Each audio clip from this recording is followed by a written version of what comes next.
Hey guys, आप सभी का बहुत बहुत स्वागत है। आज के इस वीडियो लेक्चर में मैं हूं समीर और आज मैं आपके साथ डिस्कस करूंगा पॉलिनोमियल चैप्टर का एक नया concept, division algorithm for polynomial. ठीक है, और ये एक्सरसाइज, इसको समझने के बाद हम लोग स्टूडेंट एक्सरसाइज 2.3 सॉल्व कर सकते हैं। ठीक है, तो उससे पहले हमें एक्सरसाइज 2.3 को सॉल्व करने से पहले डिवीज़न एल्गोरिदम फॉर पॉलिनोमियल समझना होगा। ठीक है, इसे हम लोग स्टूडेंट यहाँ पे एग्जाम्पल 8 से समझेंगे। ठीक है ना, एग्जाम्पल 8 जो एनसीईआरटी बुक में दिया हुआ है उसकी हेल्प से समझेंगे। उसके बाद हम लोग एक्सरसाइज 2.3 करेंगे अगले वीडियो लेक्चर में। ठीक है ना, तो स्टूडेंट इसके अंदर बेसिकली हम लोग क्या सीखेंगे, इसके अंदर हम लोग पॉलिनोमियल को, एक पॉलिनोमियल को दूसरे पॉलिनोमियल से डिवाइड करना सीखेंगे। ठीक है, आप एक नंबर को दूसरे नंबर से डिवाइड करना जानते हैं। इस वाले वीडियो लेक्चर में आप सीखेंगे कि एक पॉलिनोमियल दूसरे पॉलिनोमियल से कैसे डिवाइड होता है। ठीक ना, और दूसरा चीज़ आप यहाँ पे सीखेंगे वेरीफाई करना डिवीज़न एल्गोरिदम। ठीक है, तो हम लोग यहाँ से स्टार्ट करेंगे स्टूडेंट, एल्गोरिदम क्या होता है, फिर डिवीज़न एल्गोरिदम क्या होता है, और डिवीज़न एल्गोरिदम पॉलिनोमियल के लिए क्या होता है, ये चीज़ भी हम लोग यहाँ पे सीखेंगे। ठीक है, तो आइए स्टार्ट करते हैं स्टूडेंट इस वीडियो लेक्चर को और सीखते हैं कि करके सारी चीज़ों को। स्टूडेंट ठीक है, तो सबसे पहले हम लोग एल्गोरिदम समझ लेते हैं। एल्गोरिदम क्या होता है, एल्गोरिदम जो होता है स्टूडेंट वो वेल डिफाइंड स्टेप्स होता है। जैसा कि आप फर्स्ट चैप्टर में भी पढ़े थे, एल्गोरिदम के बारे में बताया गया था वहाँ पे फर्स्ट चैप्टर। अगर आप वीडियो लेक्चर अभी तक नहीं देखे हैं फर्स्ट चैप्टर का तो जाकर के देख लीजिए, प्लेलिस्ट में आपको मिल जाएगा फर्स्ट चैप्टर का। और इस वाले चैप्टर का भी अभी तक मैंने जो पीछे वीडियो अपलोड किया है वो भी आपको प्लेलिस्ट में मिल जाएगा, तो जाकर के देख लीजिए। और डिस्क्रिप्शन में आपको लिंक भी मिल जाएगा इस चैप्टर के सारे वीडियोज़ का, और पीछे वाले चैप्टर के भी सारे वीडियोज़ का आपको डिस्क्रिप्शन में लिंक मिल जाएगा। ठीक है, तो आप जाकर के देख लीजिएगा। स्टूडेंट एल्गोरिदम क्या होता है, वहाँ पे बताया गया था फर्स्ट चैप्टर में कि algorithm simple well defined steps होता है। बहुत सारा स्टेप्स होता है जो सीरीज में हम लोग स्टेप बाय स्टेप यूज में लेते हैं किसी भी प्रॉब्लम को सॉल्व करने के लिए। जैसे फर्स्ट स्टेप लिए, सेकंड स्टेप लिए, थर्ड स्टेप लिए, जितने भी स्टेप में प्रॉब्लम, कोई जो प्रॉब्लम ले रहे हैं हम लोग, उस क्वेश्चन को ले रहे हैं, जिस उस क्वेश्चन में जो भी प्रॉब्लम होगा उसको सॉल्व करने के लिए जो भी हम लोग स्टेप्स यूज में लेंगे सीरीज में, दैट इज कॉल्ड एल्गोरिदम। ठीक है ना, उसी को एल्गोरिदम बोलते हैं। यहाँ पे हम लोग किस तरह के प्रॉब्लम को सॉल्व करने वाले हैं स्टूडेंट, डिवीजन, पॉलिनोमियल के डिवीजन के प्रॉब्लम को सॉल्व करेंगे। और यहाँ पे जो हम लोग पॉलिनोमियल को डिवाइड करने के लिए जो हम स्टेप्स यूज में लेंगे उन स्टेप्स को हम लोग बोलेंगे डिवीजन एल्गोरिदम फॉर पॉलिनोमियल। ठीक है, इस वजह से इस टॉपिक का नाम ये वाला पड़ा है student, division algorithm for polynomial. ठीक है, और यहाँ पे जो रिलेशन वेरीफाई करने के बारे में बोला है ना स्टूडेंट, चलो ये तो हम लोग पहले डिवाइड करेंगे इन दोनों पॉलिनोमियल को, वो तो हम लोग सीखेंगे ही, पर यहाँ पे जो रिलेशन वेरीफाई करने के लिए बोला गया है वो क्या चीज़ है स्टूडेंट, तो वो एक फॉर्मूला है जो आप फर्स्ट चैप्टर में पढ़े हो, डिविडेंड। देखो dividend is equals to divisor, ठीक है ना, मल्टीप्लाई कोशिएंट, याद आया ना आपको, कोशिएंट प्लस रिमाइंडर, ये आप फर्स्ट चैप्टर में पढ़ रखे हो। इसी रिलेशन को हमें यहाँ पे क्या करना है, वेरीफाई करना है। पहले आपको डिवाइड करना है, डिवाइड करने के बाद आपके पास डिविडेंड होगा, डिवीजर होगा, कोशिएंट होगा, रिमाइंडर होगा। तो आपको डिवीजर, कोशिएंट और रिमाइंडर को सॉल्व करने के बाद ये प्रूव करना है कि डिविडेंड के इक्वल आ रहा है या नहीं आ रहा है। अगर ये दोनों इक्वल आ गया, मतलब LHS और RHS इक्वल आ गया, तो वो रिलेशन क्या हो जाएगा, वेरीफाई हो जाएगा। तो ये चीज़ आपको करना है, ये आप फर्स्ट चैप्टर में सीख रखे हो। चलो अगर आपको ध्यान में नहीं हो तो मैं इसको वापस एक बार आपको प्रैक्टिकली समझा देता हूँ, कोई नंबर लेकर के। जैसे सपोज 13 है और इसको डिवाइड करना है 4 से, ठीक है ना, तो आपने 4 ऐसे डिवाइड किया 13, ठीक है। 4 क्या है स्टूडेंट, डिवीजर, क्योंकि ये डिवाइड कर रहा है, और 13 क्या है, डिविडेंड, क्योंकि ये डिवाइड हो रहा है। तो जो डिवाइड होता है वो डिविडेंड कहलाता है, जो डिवाइड करता है वो डिवीजर कहलाता है। ठीक है, तो कितनी बार में डिवाइड करोगे, 3 टाइम्स में लगाओगे, 12 आएगा, और 1 इधर जो आता है वैल्यू उसको बोलते हैं कोशिएंट, और नीचे लास्ट में जो बचता है ना स्टूडेंट उससे बोलते हैं रिमाइंडर। यहाँ तक तो आपको बात पता होगा। चलो हम लोग इसको वेरीफाई कर लेते हैं। वेरीफाई करने के लिए डिविडेंड यानी कि 13, डिविडेंड क्या है 13, अभी मैंने आपको बोला ना कि ये डिविडेंड है और ये वाला क्या है, डिवीजर है। ठीक है, तो 13 इक्वल्स टू, चेक कीजिए, डिवीजर मल्टीप्लाई कोशिएंट यानी 4 मल्टीप्लाई 3, ये तो हो गया कोशिएंट Q और ये हो गया रिमाइंडर R। तो 4 मल्टीप्लाई 3 कितना हो जाएगा स्टूडेंट, 12, और उसमें आपको प्लस करना है 1, रिमाइंडर क्या है 1। तो देखो ये इसको आप सॉल्व करोगे तब भी 13 आएगा, और मतलब LHS जो है वो RHS के क्या हो गया स्टूडेंट, इक्वल हो गया ना। तो ये बात क्या हो गया, रिलेशन वेरीफाई हो गया। तो ये तो हम लोग नंबर के लिए प्रूव किए ना, हम लोग रिलेशन किसके लिए वेरीफाई किए, एक नंबर के लिए किए। अब हम लोग रिलेशन वेरीफाई करेंगे पॉलिनोमियल के लिए। इसी तरह पॉलिनोमियल को डिवाइड करेंगे, कोशिएंट और रिमाइंडर हमारे पास मिलेगा, उसकी हेल्प से, ठीक है, डिवीजर, कोशिएंट और रिमाइंडर की हेल्प से डिविडेंड निकाल के लाएंगे और देखेंगे कि LHS के इक्वल आ रहा है या नहीं आ रहा है RHS। यदि ऐसा होता है, LHS RHS इक्वल होता है, तो हमारा रिलेशन क्या हो जाएगा स्टूडेंट, वेरीफाई हो जाएगा।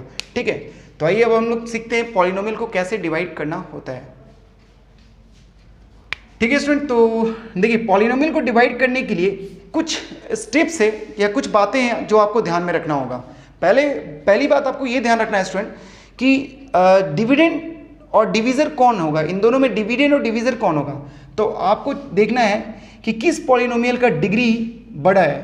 तो इस वाले पॉलिनोमियल का आप देखो और इस वाले पॉलिनोमियल को देखो, इसमें आपको पता चल गया ना कि ये वाला पॉलिनोमियल है जिसके पास डिग्री 3 है और ये वाला जो पॉलिनोमियल है इसके पास डिग्री 2 है, मतलब ये बड़ा है पॉलिनोमियल इससे, तो ये डिविडेंड बन जाएगा और ये डिवीज़र बन जाएगा, डिवाइज़र बन जाएगा या डिवीज़र जो भी बोलना है। ठीक है, तो ये बन जाएगा। तो आपको डिवीज़र की जगह पे इसको रखना है और डिविडेंड की जगह पे इसको रखना है। तो डिविडेंड यहाँ पे रखते हैं हम लोग और डिवीज़र को यहाँ रखते हैं। तो देखो स्टूडेंट, जब आप डिवीज़र को ला के रखोगे तो x - 1 - x² ये होगा ना। बट आप देखो स्टूडेंट, ये स्टैंडर्ड फॉर्म में नहीं है। तो अब आप बोलोगे सर क्यों ये स्टैंडर्ड फॉर्म में नहीं है, तो इस वजह से नहीं है स्टूडेंट, हाईएस्ट पावर पहले होना चाहिए, लोएस्ट पावर बाद में होना चाहिए और कांस्टेंट टर्म जो है ना वो लास्ट में होना चाहिए। ठीक है, इस वजह से ये स्टैंडर्ड फॉर्म में नहीं लिखा हुआ है। तो पहले आप इसे स्टैंडर्ड फॉर्म में लिख लो। स्टैंडर्ड फॉर्म में कैसे लिखोगे, तो हाईएस्ट पावर वाले को पहले, उसके बाद इससे लोएस्ट पावर प्लस x और ये -1।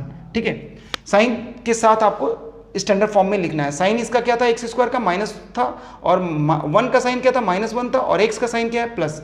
तो मैंने उसको एज इट इज लिख दिया साइन के साथ, बट इसको स्टैंडर्ड फॉर्म में लिखा। पहले हाईएस्ट पावर, फिर लोएस्ट पावर, फिर लास्ट में, सबसे लास्ट में क्या आता है, कांस्टेंट टर्म। इसको कांस्टेंट टर्म बोलते हैं। ठीक है ना। अब यहाँ पे हम लोग डिविडेंड लिखेंगे और डिविडेंड भी स्टूडेंट स्टैंडर्ड फॉर्म में नहीं लिखा है, तो पहले इसको भी आप स्टैंडर्ड फॉर्म में लिखो, -x³ plus 3x² minus 3x और प्लस का 5। यहाँ तक बात समझ में आ गई आपको। ठीक है, अब आप इसे डिवाइड करो। डिवाइड करोगे तो इधर आपको क्या मिलेगा, इस साइड में कोशेंट और नीचे जो बच के आएगा वो रिमाइंडर आएगा। ठीक है, तो चलिए इसको डिवाइड करते हैं स्टूडेंट। इसको डिवाइड करने के लिए आप इसका फर्स्ट वाला पार्ट लो। ठीक है, इसका फर्स्ट पार्ट लो और इसके भी फर्स्ट पार्ट को। डिविडेंड का फर्स्ट पार्ट क्या है, -x³ और डिवीज़र का फर्स्ट पार्ट क्या है स्टूडेंट, माइनस का x²। तो माइनस और माइनस क्या हो गया, कट हो गया। अब आप देखो यहाँ पे x² और यहाँ x³ है, तो यहाँ से कैंसिल होगा तो x बचेगा स्टूडेंट। तो यहाँ पे क्वेश्चन में क्या मिल गया आपको, x मिल गया। ठीक है स्टूडेंट, यहाँ तक आपको बात समझ में आ गई ना, कैसे करना है। इस डिविडेंड के फर्स्ट पार्ट को ऊपर रखना है और डिवीज़र के फर्स्ट पार्ट को नीचे रखना है, फिर डिवाइड कीजिए, जो आपको वैल्यू मिलेगा उसको आप क्वेश्चन में रख दीजिए। ठीक है, तो ये क्वेश्चन आ गया x। अब इस x से तीनों को मल्टीप्लाई करो और जो रिजल्ट आएगा उसको नीचे नीचे लिखना है। तो देखो इस वाले x को आप इससे करोगे तो माइनस का x³ मिलेगा। अब इस x को इस वाले x से मल्टीप्लाई करोगे तो प्लस x² मिलेगा। ठीक है, और इस वाले x को इस वाले से -1 से करोगे तो माइनस का x मिलेगा। ठीक है, यहाँ पर भी आपको ध्यान में रखना है स्टूडेंट, एक स्टेप्स ये ध्यान में रखना है कि जो मल्टीप्लाई करने पे क्यूब मिलेगा तो उसको क्यूब के नीचे रखेंगे, स्क्वायर मिलेगा तो उसको स्क्वायर के नीचे रखेंगे और x मिलेगा तो x के नीचे रखेंगे, मतलब सेम टर्म वाले को उसके नीचे रखेंगे। ठीक है ना, ऊपर नीचे रखेंगे। देखिए x³ और x³, ठीक है ना, x² समझ में आया ना। लाइक टर्म जो होगा उनको ऊपर नीचे करके रखेंगे एक दूसरे के आमने सामने, नीचे ऊपर। ठीक है ना। अब आपको करना क्या है स्टूडेंट, जो यहाँ पे वैल्यू आया है इस वाले नीचे नीचे स्टेप में, इसको घटाना होता है। तो घटाते वक्त आपको ध्यान रखना है स्टूडेंट, जब भी आप पॉलिनोमियल को सब्ट्रैक्ट करोगे तो उनका साइन चेंज हो जाएगा। ठीक है, तो ये वाला सब्ट्रैक्ट होगा तो इनका साइन चेंज होगा। तो ये माइनस है तो ये क्या हो जाएगा, प्लस, और ये प्लस है तो क्या हो जाएगा, माइनस, और ये माइनस है तो प्लस। यहाँ तक बात समझ में आ गई कि अगर हम पॉलिनोमियल को सब्ट्रैक्ट करेंगे तो पॉलिनोमियल में जो टर्म्स है उनका साइन क्या हो जाएगा, चेंज हो जाएगा। तो पुराना साइन को हटा दीजिए, पुराने वाले साइन को हटा दीजिए, पुराने वाले साइन को हटा देना है। ठीक है, अब नए वाले साइन के साथ आप इसको सॉल्व करो तो देखो ये वाला स्टार्टिंग का टर्म जो है कैंसिल हो जाएगा स्टूडेंट। ठीक है, दोनों कैंसिल हो जाएगा। ये माइनस का x³ था, ये प्लस का x³ है, कैंसिल हो गया। 3x² में से -x² तो क्या आएगा स्टूडेंट, 2x² आएगा, और 3 माइनस का 3x और प्लस का x तो माइनस का 2x आएगा, और ये +5 के नीचे कोई भी नंबर नहीं है इसलिए +5 एज इट इज नीचे आ जाएगा। ठीक है, यहाँ तक बात आपको समझ में आ गई स्टूडेंट। अब एक चीज़ यहाँ पे ध्यान देना है स्टूडेंट कि ये जो चीज़ है, ठीक है, ये कब तक डिवाइड होता रहेगा, मतलब हम लोग कब तक डिवाइड करते रहेंगे। तो आपको ये चीज़ तो पता है कि डिवाइड हम लोग जब तक करते हैं जब तक रिमाइंडर 0 ना आ जाए। ठीक है, ये तो आपको पता है। एक और चीज़ आपको पॉलिनोमियल में ध्यान रखना है, डिग्री जो है ना रिमाइंडर का डिग्री, ठीक है, रिमाइंडर का डिग्री लेस देन होना चाहिए किसके डिग्री से, डिवीजर के डिग्री से, ठीक है, डिवीजर के डिग्री से, ठीक है। रिमाइंडर 0 होना चाहिए, तब अगर रिमाइंडर 0 आ गया तो वहां पर डिवीजन को स्टॉप कर देंगे, ठीक है। या पॉलिनोमियल में आपको एक और चीज ध्यान में रखना है कि रिमाइंडर का डिग्री छोटा हो जाना चाहिए डिवीजर के डिग्री से। तो अगर रिमाइंडर का डिग्री डिवीजर के डिग्री से छोटा हो गया तो वहां पर भी हम लोग डिवीजन को स्टॉप कर देंगे, ठीक है। अभी रिमाइंडर 0 नहीं आया है स्टूडेंट, और जो रिमाइंडर का जो डिग्री है, अब देखिए रिमाइंडर का डिग्री 2 है और डिवीजर का भी डिग्री क्या है, 2 है। तो यानी डिग्री अभी दोनों का इक्वल है, छोटा नहीं है, रिमाइंडर का डिग्री छोटा नहीं है, इसलिए हम लोग आगे प्रोसेस करेंगे। यदि छोटा हो जाता तो स्टॉप कर देते हैं, ठीक है। तो आइए आगे की तरफ करते हैं, बढ़ते हैं हम लोग। अगला स्टेप डिवाइड करेंगे तो वैसे ही करेंगे, इसका फर्स्ट पार्ट लेंगे और इसका भी फर्स्ट पार्ट ऊपर नीचे रखेंगे, ठीक है। 2x² ऊपर और माइनस का x² नीचे। अब आप इसको डिवाइड करो तो स्टूडेंट देखो x² से x² डिवाइड हो गया, माइनस हटा तो यहाँ लग गया माइनस, ठीक है। तो आपको क्या मिल गया, -2 मिल गया ना, ठीक है। अब कोशेंट आपको -2 मिल चुका है स्टूडेंट। इस -2 से इन तीनों को मल्टीप्लाई करेंगे, तो -2 से जब आप इन तीनों को मल्टीप्लाई करोगे तो -2x² आएगा, -2 से इस x को मल्टीप्लाई करोगे तो माइनस का 2x आएगा, -2 से इसको करोगे तो प्लस का 2 आएगा, ठीक ना। -2 को -1 से मल्टीप्लाई करो तो प्लस का 2 आएगा। यहाँ तक बात आपको समझ में आ गई स्टूडेंट। अब आपको करना क्या है, सब्ट्रैक्ट करना है इस पॉलिनोमियल को, मतलब सारे टर्म का साइन क्या हो जाएगा, चेंज हो जाएगा, प्लस प्लस माइनस, तो पुराने वाले साइन को कट कर दीजिए, ठीक है। अब आप सॉल्व कीजिए तो देखिए स्टूडेंट, जब आप सॉल्व करोगे, ठीक है, 1 मिनट स्टूडेंट, यहाँ पे मैंने साइन गलत लिख दिया। जब आप -2 को -x² से करोगे तो प्लस का 2x² आएगा, ठीक है। तो यहाँ पे प्लस का साइन आएगा। अब आप इसका साइन चेंज करेंगे तो माइनस आ जाएगा, तो पुराने वाला साइन हट जाएगा। देखिए फर्स्ट स्टेप क्या होगा स्टूडेंट, कैंसिल हो जाएगा, क्योंकि देखिए ये प्लस का 2x² है और ये माइनस का 2x² है, तो कैंसिल हो गया, ठीक है। यहाँ पे ध्यान दो स्टूडेंट, माइनस का 2x और प्लस का 2x, तो ये भी क्या होगा, कैंसिल हो जाएगा। 5 में से 2 गया तो क्या आएगा स्टूडेंट, 3, ठीक है। अब आप इसका डिग्री चेक करो, 0 तो नहीं आया रिमाइंडर, बट आप इसका डिग्री चेक कीजिए। इसका यहाँ पे कोई भी x का टर्म ही नहीं बचा, तो इसका डिग्री छोटा हो गया डिवीजर के डिग्री से। रिमाइंडर का डिग्री छोटा हो चुका है डिवीजर के डिग्री से, तो अब आपका जो है डिवीजन स्टॉप हो गया। अब आप डिवीजन स्टॉप हो गया तो अब आप यहाँ पे लिख सकते हो कि कोशेंट क्या आया आपके पास, x - 2, और रिमाइंडर क्या आया स्टूडेंट, ठीक है। कोशेंट स्मॉल q से रिप्रेजेंट करते हैं, रिमाइंडर क्या आया, 3 आया, ठीक है। अब आप रिलेशन को वेरीफाई कर सकते हो। रिलेशन क्या था वेरीफाई करना, डिविडेंड, ठीक है, is equal to divisor multiply quotient और प्लस में रिमाइंडर, ये चीज़ आपको चेक करना है। तो चलिए आइए इसको चेक कीजिए। डिविडेंड क्या है, डिविडेंड देखिए, डिविडेंड ये वाला था स्टूडेंट, इसको स्टैंडर्ड फॉर्म में लिखेंगे तो -x³ प्लस का 3x² और माइनस का 3x और प्लस का 5, ये स्टैंडर्ड फॉर्म हो गया, ठीक है। और डिवीजर क्या है, डिवीजर है -x² प्लस x -1, ठीक है। इसको आपको ब्रैकेट में रखना होगा, ठीक है।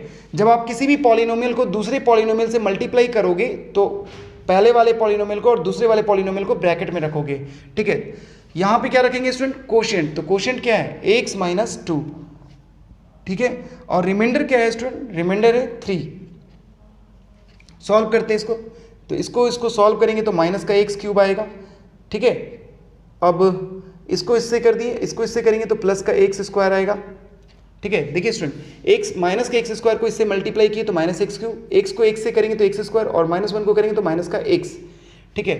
अब -2 से इसको मल्टीप्लाई करते हैं, -2 से करेंगे तो प्लस 2x² होगा, ठीक है। -2 से इसको करेंगे तो -2 से इसको करेंगे तो माइनस का 2x होगा, और माइनस को 2 को इससे करेंगे तो प्लस का 2 होगा, और प्लस का यहाँ पर रिमाइंडर भी बच रहा है 3, ठीक है स्टूडेंट। यहाँ तक बात समझ में। अब आप इसको सॉल्व करो तो -x³, ठीक है, x² है, और यहाँ पे देखो यहाँ पर भी x² है, तो प्लस का 2x² प्लस का 2x, तो प्लस का 3x² हो गया, और माइनस का x और माइनस का 2x, माइनस का 3x हो गया, और प्लस का 3 और प्लस का 2, तो प्लस का 5 हो गया। तो आप चेक कर सकते हैं स्टूडेंट, ये जो वैल्यू यहाँ पे आपको मिला है वो डिविडेंड के क्या है, इक्वल है ना। तो इस तरह से आपने क्या प्रूव कर दिया कि यस LHS = RHS, मतलब आपने LHS RHS को सॉल्व करके भी ला दिया, ठीक है। यानी RHS को सॉल्व किए तो LHS की वो इक्वल आ गया, तो इस तरह से रिलेशन क्या हो गया, वेरीफाइड। तो लास्ट में आप लिख देना हेंस वेरीफाइड। समझ में आया।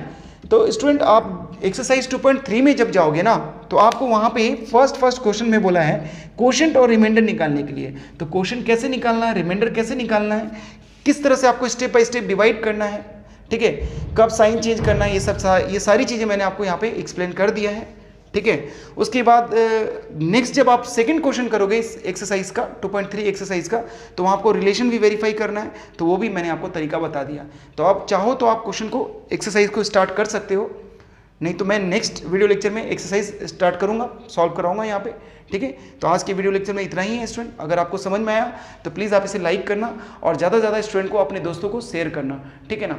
Thank you, bye bye.